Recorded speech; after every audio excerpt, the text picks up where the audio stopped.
नमस्कार और आप सभी का स्वागत है मेरे इस चैनल कोर्टसे में। और आज की इस वीडियो में एमसीओसी कानून से जुड़ा हुआ एक अहम फैसला जो सुप्रीम कोर्ट के हवाले से आया। पुराना फैसला है लेकिन बहुत ही अहम फैसला है जिसके बारे में आज हम बात करेंगे। जैसे कि ये सिलसिला पिछले कुछ दौर से एपिसोड दर एपिसोड चलते आ रहा है।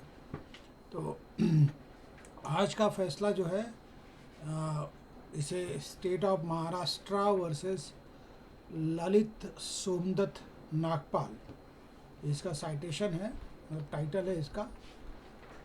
ये जो याचिकाएं थी वो बेसिकली बॉम्बे हाई कोर्ट से ट्रैवल होते हुए सुप्रीम कोर्ट पहुंचती है।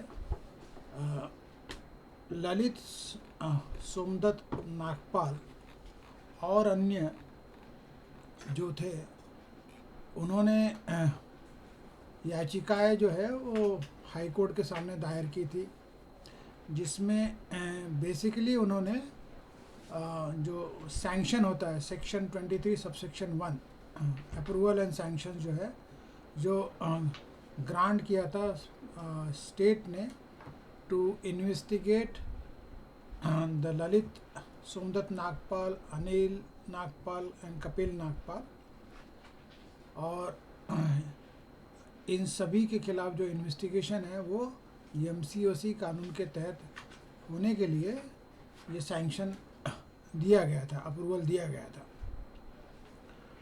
अब बॉम्बे हाई कोर्ट ने याचिकाओं को एक्सेप्ट करते हुए ये माना कि जो सैंक्शन है, अप्रूवल है, वो बहुत ही मैकेनिकल है, और इस लिहाज से जो बॉम्बे हाई कोर्ट ने वो पिटिशंस को अलाउ किया था, सारे पिटिशंस को, उसके खिलाफ जो है state of Maharashtra supreme court में एसएलपी फाइल करती है।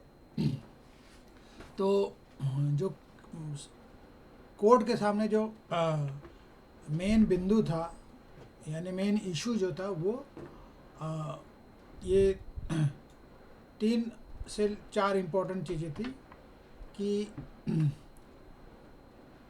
Meaning of continuing unlawful activity, जो डेफिनेशन क्लॉज के सेक्शन में section 2 subsection 1 subsection D MCOC act के तहत कंटिन्यूइंग अनलॉफुल एक्टिविटी डिफाइंड है। फिर ऑर्गेनाइज्ड क्राइम क्या होगा ये भी डिफाइंड है अंडर सेक्शन 2 सबसेक्शन 1 सबसेक्शन ई, और ऑर्गेनाइज्ड क्राइम सिंडिकेट क्या होता है ये भी डिफाइंड है under section 2 subsection 1 subsection F. तो सुप्रीम कोर्ट ने ये एक्सप्लेन किया कि क्या एमसीओसी एक्ट इन्वोक किया जा सकता है merely because more than one chargesheet has been filed against the accused. Supreme Court का मानना था कि जो लीगल प्रिंसिपल था उस हिसाब से एमसीओसी एक्ट टू अप्लाई, प्रोसिक्यूशन को ये साबित करना होगा कि जो अलेज्ड एक्टिविटीज़ है और जो इंग्रेडिएंट्स है वो सेटिस्फाई करेंगे कंटिन्यूइंग अनलॉफुल एक्टिविटी के डेफिनेशंस के तहत जो उसे डिफ़ाइन किया है, और वो कनेक्ट करेंगे ऑर्गेनाइज क्राइम सिंडिकेट के डेफिनेशन के साथ जो एमसीओसी एक्ट के अंदर उसे डिफ़ाइन किया है। कोर्ट का मानना है कि activity must involve unlawful means and be aimed at obtaining pecuniary benefit, undue economic advantages or promoting insurgency। तो ये कोर्ट के सामने अहम बिंदु थे। इसके अलावा जो मेन पृष्ठभूमि है इस कोर्ट की, मैं अगर इस मसले की अगर बताऊं तो हुआ ये कि ये जो पूरा मसला है वो पेट्रोलियम पदार्थों से जुड़ा हुआ था। एसेंशियल कमोडिटीज़ एक्ट के अंदर जो छापेमारी होती है 2004 जून में कोल्हापुर में, और उसका इन्वेस्टिगेशन वगैरह होता है और उसी में CR फाइल होता है, यानी क्राइम रजिस्टर्ड होता है। और वो जो क्राइम रजिस्टर्ड होता है वो बेसिकली एसेंशियल कमोडिटीज़ एक्ट के अंदर होता है। उसके बाद में स्टेट ऑफ महाराष्ट्र ने आरोपियों के विरुद्ध MCOC के प्रावधान लागू करने की सैंक्शन और अप्रूवल वगैरह दे दी। और फिर ये मसला जो है, ये जो आरोपी थे वो रिट पिटीशन में चैलेंज करते हैं कि ये जो सैंक्शन है, अप्रूवल है, अपने आप में इलीगल है। सवाल ये था कि क्या एसेंशियल कमोडिटीज एक्ट जैसे कानून के तहत दर्ज अपराध के आधार पर MCOC लगाया जा सकता है। MCOC लगाने के लिए कंटिन्यूइंग अनलॉफुल एक्टिविटी, यानी कि लगातार गैर कानूनी गतिविधि की शर्त है। और इसके लिए जो ज़रूरी चीज़ है वो है कि अपराध जो है कॉग्निजेबल है, इसमें 3 साल या उससे अधिक की सज़ा का प्रावधान हो, पिछले 10 वर्षों में 1 से अधिक चार्जशीट दाखिल हुई हो और सक्षम अदालत ने उन मामलों में संज्ञान लिया हो। लेकिन सिर्फ इतनी शर्तें पूरी होना पर्याप्त है या नहीं, यही एक मेन इशू जो था, जो दोनों कोर्ट के सामने था, बॉम्बे हाई कोर्ट के सामने और सुप्रीम कोर्ट के सामने भी। तो बॉम्बे हाई कोर्ट ने आरोपियों की जो याचिकाएं थी उनको स्वीकार किया और हाई कोर्ट का मानना था कि जो मटेरियल फैक्ट्स ऑन रिकॉर्ड है, हाँ, उस फैक्ट्स को मद्देनज़र रखते हुए, उसे एनालिसिस करते हुए ये माना जा सकता है कि इस मामले के तथ्यों में MCOC के प्रावधान लागू नहीं होते। और इसी के खिलाफ जो है स्टेट ऑफ महाराष्ट्र ये जो ऑर्डर है, जजमेंट है बॉम्बे हाई कोर्ट का, उसे चैलेंज करती है सुप्रीम कोर्ट में। सुप्रीम कोर्ट में भी वही परिभाषाओं के विस्तार के बारे में बहस हुई और कोर्ट ने कहा कि कंटिन्यूइंग अनलॉफुल एक्टिविटी और ऑर्गेनाइज क्राइम को अलग अलग नहीं बल्कि कानून की पूरी संरचना के साथ पढ़ना होगा। यानी कि you can not read continuing unlawful activity in isolation with organise crime, you have to read it in totality. यानी केवल कई मुकदमों में या चार्जशीट होने अपने आप में पर्याप्त नहीं है। यानी कि अगर कई मुकदमे हैं और चार्जशीट होना ही एक थंब रूल नहीं है MCOC एक्ट का लगना, यह भी देखना होगा कि कथित गतिविधियां वास्तव में किसी संगठित अपराध सिंडिकेट से जुड़ी थी, लगातार चल रही थी, गैर कानूनी तरीके से की गई थी और उनका उद्देश्य आर्थिक या अन्य अनुचित लाभ हासिल करना था। अगर मैं सिंपल लैंग्वेज में बात करूं कि बार बार होने वाला अपराध जरूरी नहीं कि वो संगठित अपराध हो। यानी कि जो प्रीवियस चार्जशीट है वो अपने आप में पर्याप्त नहीं है कि आप उस एक्यूज़ को MCOC की धारा के तहत उसे इम्प्लीट करो और उसके खिलाफ MCOC की धारा के तहत ट्रायल चलाओ। क्योंकि जो चार्जशीट होनी चाहिए, जो प्रीवियस चार्जशीट का जो हवाला दिया गया है, तर्क दिया गया है, उसमें ये देखना होगा कि क्या जो चार्जशीट में जो अपराध दर्ज किए थे और जो अपराधी था क्या किसी संगठित अपराध सिंडिकेट से जुड़ी थी, लगातार चल रही थी और गैर कानूनी तरीके से की गई थी और उनका उद्देश्य आर्थिक या अनुचित लाभ हासिल करना था। तो फैसला इम्पॉर्टेंट इसलिए है कि MCOC एक स्ट्रिंजेंट स्टैट्यूट है। इसके तहत जमानत, जांच और मुकदमे के नियम बहुत सख्त होते हैं। इसलिए सुप्रीम कोर्ट ने साफ किया कि ऐसे कानून का इस्तेमाल केवल आरोपों के आधार पर नहीं बल्कि उसकी कानूनी शर्तों के सावधानी से परखने के बाद ही होना चाहिए। तो इस लिहाज से ललित सुंदत नागपाल एक लैंडमार्क जजमेंट है। बेसिकली जो CR रजिस्टर्ड हुई थी एसेंशियल कमोडिटीज़ एक्ट के अंदर बाद में फिर उसे ट्रांसफ़र किया जाता है क्राइम ब्रांच वर्ली को, फिर एमसीओसी के प्रावधान के तहत अप्रूवल्स और सैंक्शंस मिलते हैं और स्टेट प्रोसिक्यूशन लॉन्च करता है उन एक्यूज़ के खिलाफ, और वो एक्यूज़ जो अल्टीमेटली याचिकाएं दायर करते हैं ये कहते हुए कि ये सैंक्शन और अप्रूवल जो है अपने आप में वैध नहीं है। तो इस लिहाज से सुप्रीम कोर्ट ने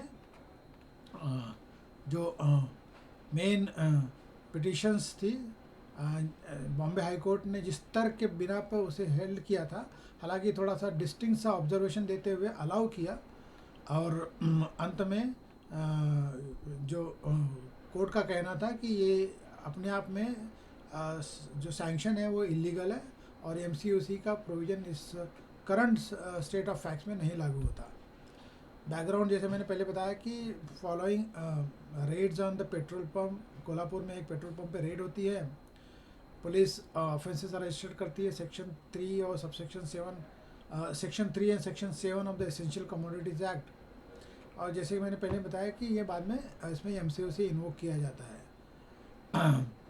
अब बॉम्बे हाई कोर्ट ने जो बेसिक बुनियाद पे इसे खारिज की अलाउ किया था पिटिशन, ये कहते हुए कि एमसीओसी नहीं लगेगा, और एमसीओसी का जो सैंक्शन अप्रूवल उसे खारिज किया था। बेसिकली उनका तर्क था कि essential commodity special provision act 1981 के तहत स्पेशल कोर्ट को सिर्फ 2 साल की सज़ा का प्रावधान लिमिटेशन है समरी ट्रायल में। तो इशू जैसे कि इशू ये था सुप्रीम कोर्ट के सामने कि क्या offences under section 3 and 7 of the essential commodities act could satisfy the requirement of the MCOCA of an offence punishable with the imprisonment for 3 years or more। और जो अप्रूवल्स वगैरह जो थे जैसे मैंने बताया उसी को मैं रिपीट कर रहा हूँ। अप्रूवल जो सेक्शन 23(1) सबसेक्शन 1 और section A for investigating Lalit Nagpal, Anil Nagpal and Kapil Nagpal are valid, और क्या जो मटेरियल ऑन रिकॉर्ड थे उससे कंटिन्यूइंग अनलॉफुल एक्टिविटी और ऑर्गेनाइज क्राइम ये साबित होता है या डिस्क्लोज होता है, और फिर क्या ऐसी स्थिति में इन याचिकाकर्ताओं को बेल मिलनी चाहिए। तो ये जो इशू था, तो जैसे कि मैंने कोर्ट की फाइंडिंग ऑलरेडी बताई है कि कोर्ट ने जो बॉम्बे हाई कोर्ट का जजमेंट है उसे अपील्ड किया, लेकिन थोड़ा सा डिस्टिंक्ट सा ऑब्जर्वेशन दिया और ये माना कि जो current state of facts and material on record है उसके बिना पर एमसीओसी का कोई प्रोविज़न इस पर लागू नहीं होता। और सुप्रीम कोर्ट का ये अलग से तर्क था कि Bombay high court was wrong in concluding that MCOCA was inapplicable merely because the special code under section 12AA subsection 1 subsection F of the 1981 Act could award imprisonment only up to the 2 years in summary trial। उनका तर्क ये था supreme Court का कि जो relevant question है punishment का वो प्रेस्क्राइब किया है for the offences, not sentencing limit of a particular court, क्योंकि section 7 subsection 1A subsection 2 of essential commodities act imprisonment prescribe करता है अप टू 7 ईयर्स। तो क्योंकि मेन एक्ट जो है वो imprisonment up to 7 years prescribe करता है, तो वो केपेबल है ऐसी धाराओं में एमसीओसीए एक्ट लगाने के लिए। सिर्फ इसलिए एमसीओसी एक्ट नहीं लग सकता ये मानना गलत होगा कि पर्टिकुलर कोर्ट को जो समरी ट्रायल कंडक्ट करता है उसका जो सेंटेंसिंग लिमिट है उसी को लिमिट कर दिया है। तो ये जो तर्क था बॉम्बे हाई कोर्ट का, इसे खारिज किया।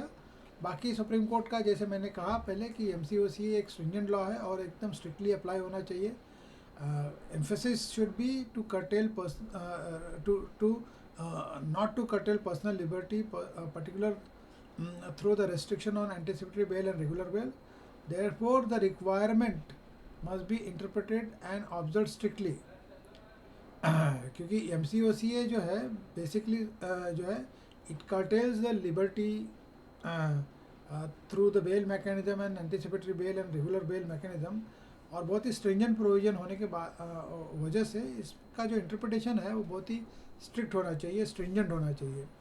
और क्यों होना चाहिए, तो वो जजमेंट में जो बताया है कि क्या दिखना चाहिए ऐसी प्रोविज़न को लगाते हुए, तो वो एक कंटिन्यूइंग अनलॉफुल एक्टिविटी होना चाहिए, involvement of an organise crime syndicate होना चाहिए, organise crime committed by coercive और अदर अनलॉफुल मीन्स होना चाहिए, an object of obtaining pecuniary benefit, undue economic advantages और प्रमोटिंग इंसर्जेंसी होना चाहिए।